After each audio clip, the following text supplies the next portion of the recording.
Now, when you think of Blackpool, you probably do think of your donkeys, your towers, your sticks of rot, your Strictleys, and of course, your illuminations. More than 1 million bulbs are involved, let me tell you, in that Seaside Towns display, which this year couldn't take place without the help, this is the best bit, of a Swindon company. Yeah, James Ducker is from Decent Group, who are based at Kenbury Park. How does a Swindon firm get a contract and a deal like that?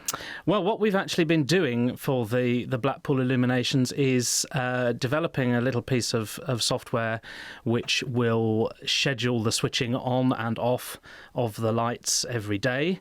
The lights are being switched on this evening by Lawrence Llewellyn-Bowen in a grand switch on. We're nothing to do with that. But once he's packed up his tent and gone home, they obviously need switching on and off every day for the 4 months that they're running. They're running, I think, until the 3rd of January next year, and they need to be switched off every morning and switched on every evening, and that's the job we're doing. They obviously have an awful lot of light bulbs there. They have a lot of light bulbs up there of all different colours and sizes, and miles and miles of cabling and all the rest of it. About 100 miles of cabling, millions of lights, yeah? Yes, and in their warehouse and workshop, they need obviously to keep track of where all those things are. It's not very often that the work we do has such a publicly visible impact. Yeah. Normally we work for small or medium-sized businesses, generally with sort of 30 to 50 people there. So they've become established. So all of our work is bespoke, and it's a perfect fit for the business it goes into, whether that's a sawmill or property finance or Greek villa rentals or golf buggy supply or whatever it might be.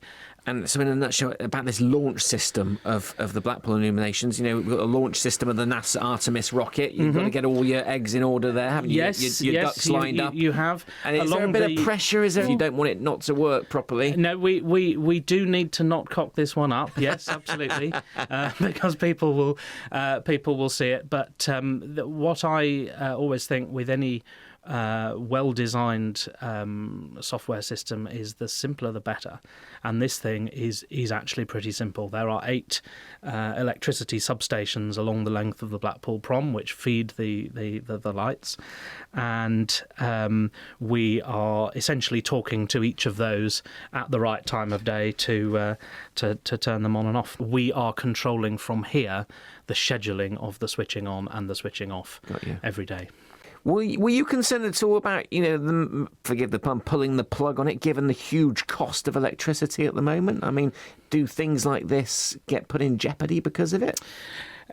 I guess so. What you will notice now, and I see this in the stock system and indeed out on the prom in Blackpool, all of the light bulbs now are LED lamps in there. The LED technology is much better than it used to be, and the amount of energy it consumes as a public display is far less than it used to be.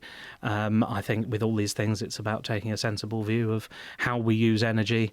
I certainly think that street lighting could be switched off or dimmed more than it is now, and certainly I think there was an item on the radio fairly recently about lighting in offices when they're empty.